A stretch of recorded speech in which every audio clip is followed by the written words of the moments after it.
새마을 장학금 조례 폐지 여부가 여전히 불투명합니다. 광주시의회가 내일 폐지안을 심의할 예정이지만 소관 상임위원들의 입장이 갈리고 있습니다. 전일빌딩이 리모델링을 통해 역사문화공간으로 재탄생합니다. 5.18 진상조사특별법 제정과 전두환씨 형사재판의 단초가 됐던 헬기 총탄 흔적은 원형대로 보존됩니다. 일제시대의 동서남북 형태로 바뀐 지명을 바로잡고 정체성을 살리려는 노력이 곳곳에서 진행되고 있습니다.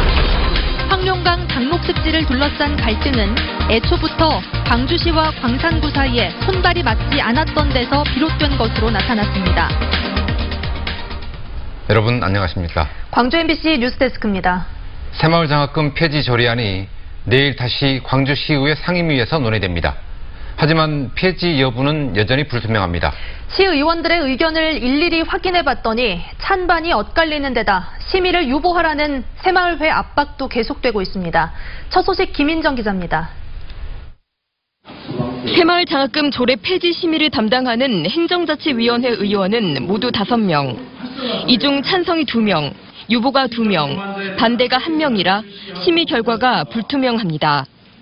김익주, 김용집 의원은 조례 폐지가 맞다며 찬성 의견을 선명히 드러냈습니다.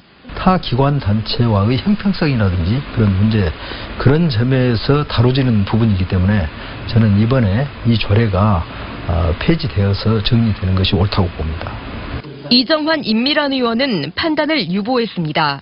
일단 양측의 입장을 충분히 좀 들어보고 현재 저는 어떻게 해야 한다는 확정적인 입장은 아니거든요.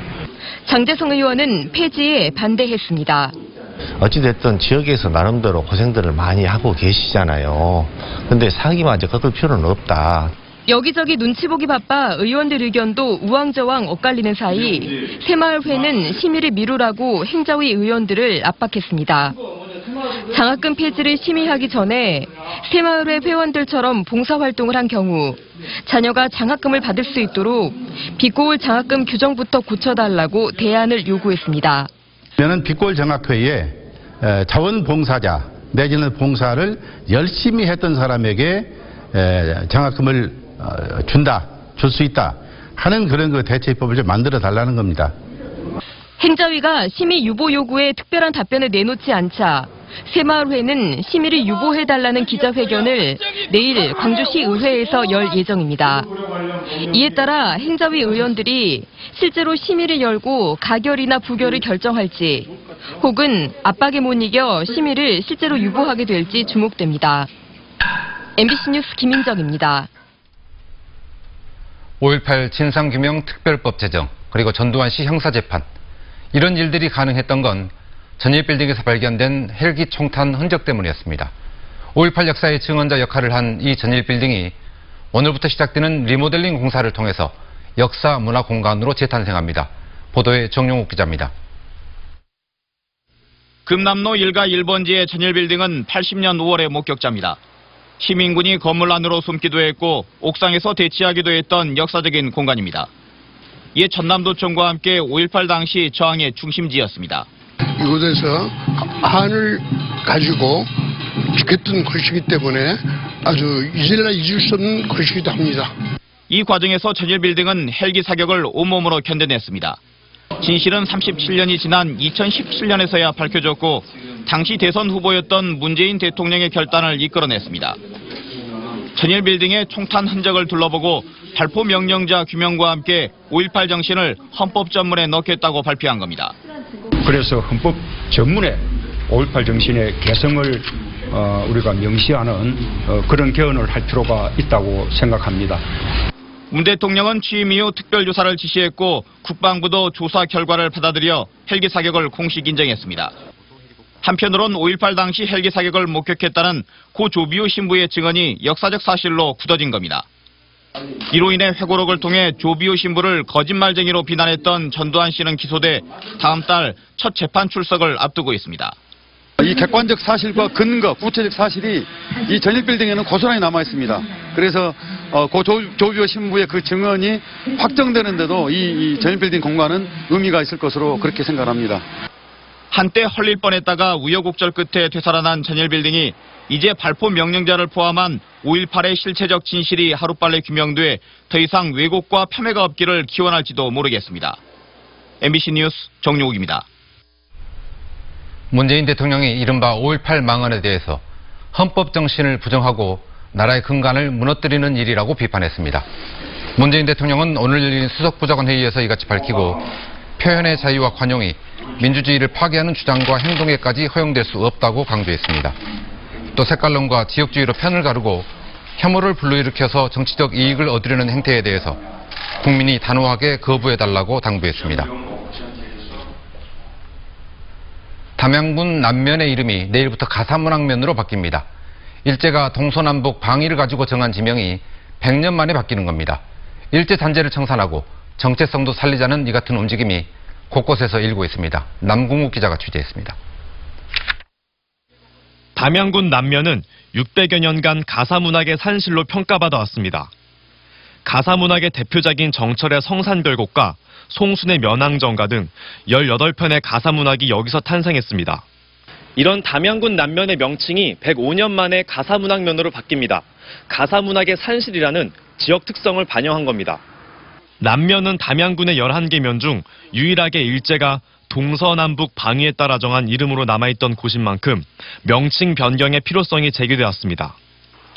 주민들은 남면보다 글자 수가 많은 가사문학면이라는 지명이 불편하지만 일제의 잔재를 청산하고 인구가 줄어드는 등 활력을 잃어가는 지역의 발전을 위해 명칭 변경을 선택했습니다. 이 일제시대에 담양군의 가장 남쪽에 있다고 해서 남면으로 붙여진 단순 방위식에 붙여진 이름입니다. 지역의 정체성이 좀 없고 담양 가사문학의 산실인데 지명 변경은 담양뿐만이 아닙니다. 화순군도 지역 특성에 맞게 지역명 변경을 추진하고 있습니다. 동면은 천운산의 이름을 따 천운면으로, 이서면은 적벽면으로, 남면은 모래가 많은 지역 특성을 반영해 사평면으로 변경이 논의되고 있습니다. 항일운동이나 일정 수립 100주년이다 보니까 그런 일제의 잔재물도 해소하고 우리 지역의 고유성, 역사성을 좀 고취시켜보려는 그런 의미가 있습니다. 3.1운동과 임시정부 수립 100주년인 올해 일제가 지역 특성을 무시한 채 마음대로 정한 지역의 이름들이 지역 고유의 역사에 맞는 이름으로 다시 태어나고 있습니다. MBC 뉴스 남궁욱입니다.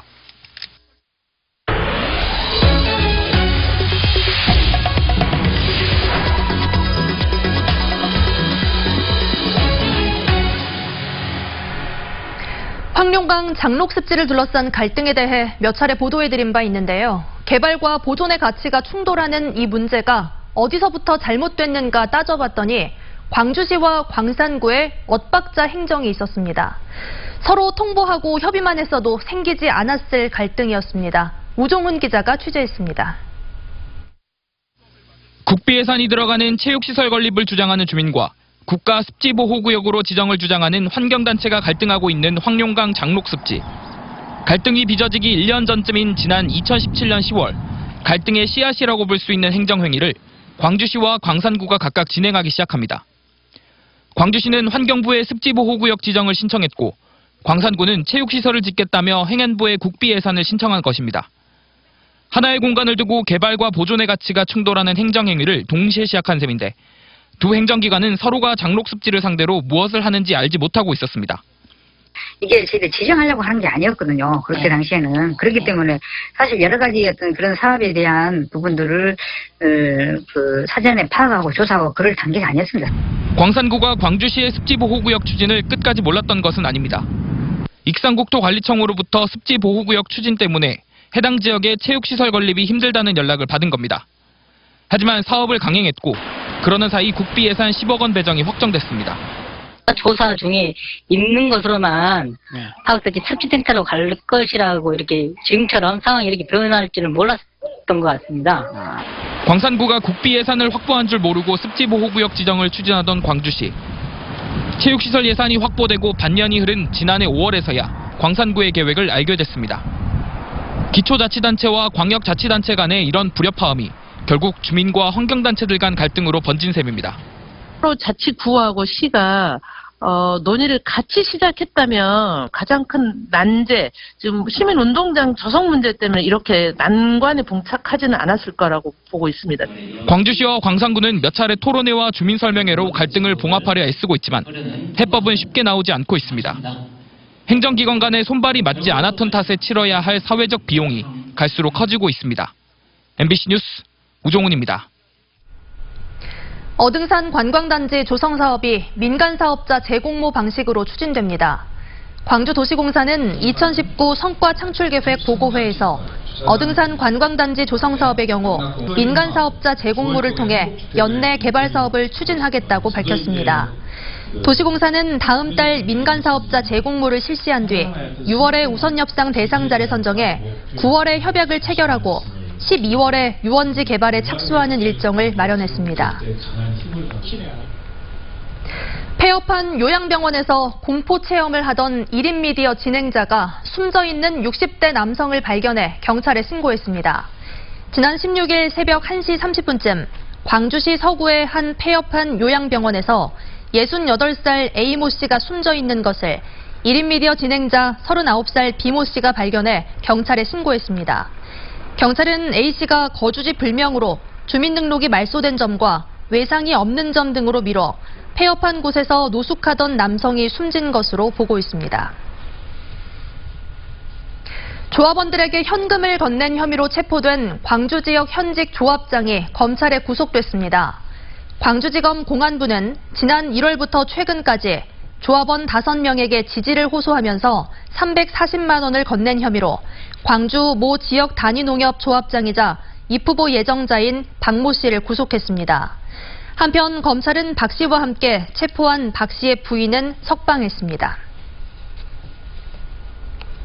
환자를 폭행한 혐의로 기소된 광주 시립요양병원 전 병원장이 1심에서 무죄를 선고받은 것과 관련해 피해자 측이 검찰에 항소를 요구했습니다. 피해자 가족 측은 기자회견을 열고 법원이 폭행 혐의는 무죄로 판단하면서도 CCTV 영상을 삭제한 병원 직원은 법정 구속한 희한한 판결을 내렸다며 검찰이 항소해야 한다고 주장했습니다. 광주지법 형사 3단독은 최근 80대 치매 환자를 폭행한 혐의로 기소된 광주 시립요양병원 전 원장 박모 씨에 대해 환자의 상처가 폭행의 결과라고 단정할 수 없다면서 무죄를 선고했습니다. 이건 너무나 황당. 박상철 호남대학교 제16대 총장이 취임식을 가졌습니다. 박 총장은 오늘 취임식에서 새로운 도약과 발전을 위한 비전으로 꿈을 이루는 행복한 대학을 제시하고 지역사회와 함께하는 열린 대학을 실현하겠다고 말했습니다. 석산고를 졸업한 박 총장은 호남대 서울사무소장과 기획처장 등을 역임했습니다. 임선숙 광주지방변호사회 신임 회장이 취임식을 갖고 활동을 시작했습니다. 임선숙 회장은 취임사에서 법률적 약자를 돕는 데 최선을 다하겠다며 취임 포부를 밝혔습니다. 완도 출신으로 전남대 법대를 졸업한 임 회장은 민주사회를 위한 변호사 모임 광주 지부장, 광주 여성변호사회 회장 등을 역임했습니다. 광주문화방송이 희망 2019 나눔 캠페인을 통해 모아진 이웃 돕기 성금을 광주 전남 사회복지 공동모금회에 전달했습니다. 광주 MBC는 지난해 11월 20일부터 올해 1월 말까지 73일 동안 펼쳐진 희망 2019 나눔 캠페인을 통해 모두 3억 8,257만 30원의 성금을 접수했습니다. 시 도민들의 온정이 담긴 성금은 청소년과 노인, 장애인과 다문화 가정 등 어려운 이웃을 위해 쓰일 예정입니다. 기아 타이거즈 선수 가운데 억대 연봉자는 16명이고 최고액 연봉자는 양현종 선수로 나타났습니다. KBO가 발표한 올해 연봉 자료에 따르면 양현종 선수의 연봉은 23억 원으로 이대호 선수에 이어 리그에서 두 번째로 높았습니다. 또 최영우, 이범호, 나지완, 안치홍 선수 등 기아 선수 16명이 억대 연봉자였고 선수 51명의 평균 연봉은 1억 7,800만 원으로 집계됐습니다. 기아의 평균 연봉은 프로야구 10개 팀 가운데 지난해에는 1위였지만 올해는 롯데와 SK에 이어 3위로 떨어졌습니다. 임을 위한 행진곡이 뮤지컬로 재탄생합니다. 광주문화재단은 내년 5.18 40주기에 맞춰 임을 위한 행진곡을 뮤지컬로 선보인다는 계획 아래 투자자와 제작자를 공개 모집하기로 했습니다. 또 제작된 뮤지컬을 광주 브랜드 공연으로 성장시키는 방안도 검토하기로 했습니다.